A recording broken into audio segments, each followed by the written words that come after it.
G Kannada ವಾಹಿನಿಯಲ್ಲಿ ಪ್ರಸಾರವಾಗುತ್ತಿರುವ number 1 serial ಆಗಿರುವ ಕರ್ಣ ಧಾರಾವಾಹಿಯು ಜನರ ಮನಸ್ಸನ್ನು ಗೆಲ್ಲುವಲ್ಲಿ ಯಶಸ್ವಿಯಾಗಿದೆ.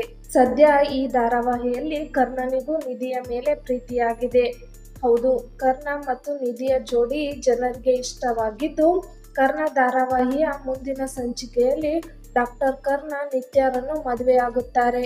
ಕರ್ಣ ಧಾರಾವಾಹಿಯು ಹಿಂದಿಯ ರಾಜಪೇಟೆ ಎನ್ನುವ ಧಾರಾವಾಹಿಯ ರಿಮೇಕ್ ಆಗಿದ್ದು, ರಾಜಪೇಟೆ ಧಾರಾವಾಹಿಯು ನಾಯಕನ ತಂಗಿಯನ್ನು ಮದುವೆಯಾಗದೆ ಅಕ್ಕನನ್ನು ಮದುವೆಯಾಗುತ್ತಾರೆ. ಅದೇ ರೀತಿ ಕರ್ಣ ಧಾರಾವಾಹಿಯಲ್ಲೂ ಕೂಡ ಕರ್ಣ ನಿಧಿಯನ್ನು ಮದುವೆಯಾಗದೆ ನಿತ್ಯಾಳನ್ನು ಮದುವೆಯಾಗುತ್ತಾರೆ. ಬನ್ನಿ ಹಾಗಾದ್ರೆ ನಿತ್ಯಾಳನ್ನು ಏಕೆ ಮದುವೆ ಆಗುತ್ತಾನೆ ಅಂತ ನೋಡೋಣ.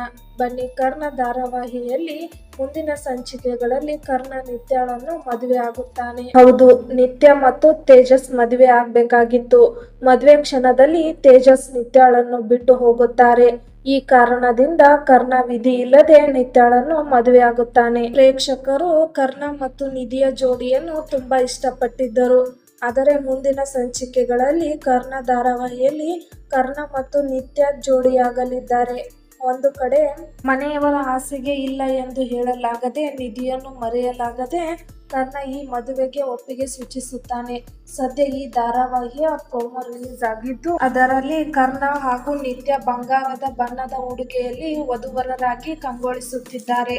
ನಿಧಿಯನ್ನು ಮದುವೆ ಆಗಬೇಕು ಎಂದು ಕನಸು ಕಂಡಿದ್ದ ಕರ್ಣನಿಗೆ ಈಗ ನಿತ್ಯಾಳನ್ನು ಮದುವೆ ಆಗುವ ಸಮಯ ಬಂದಿದೆ.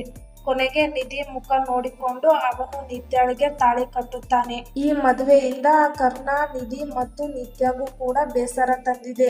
ಹೌದು, ಒಟ್ಟಿನಲ್ಲಿ ಮುಂಬರುವ ದಿನಗಳಲ್ಲಿ ಏನಾಗಲಿದೆ ಎಂಬ ಕುತೂಹಲ ಮೂಡಿದೆ. ನಿತ್ಯ ಕರ್ಣ ಮದುವೆ ನಿಧಿ ಅಭಿಮಾನಿಗಳಿಗೆ ಬೇಸರ ತರೋದ್ರಲ್ಲಿ ಯಾವುದೇ ಅಚ್ಚರಿ ಇಲ್ಲ. ಈಗಾಗಲೇ ನಿಧಿ ಕರ್ಣ ಜೋಡಿ ಅನೇಕರ ಮನಸ್ಸನ್ನು ಗೆದ್ದಿದೆ. ಒಟ್ಟಿನಲ್ಲಿ ಕರ್ಣ ಧಾರಾವಾಹಿಯಲ್ಲಿ ಕರ್ಣ ನಿತ್ಯಾಳನ್ನು ಮದುವೆ ಆಗುತ್ತಾರೆ.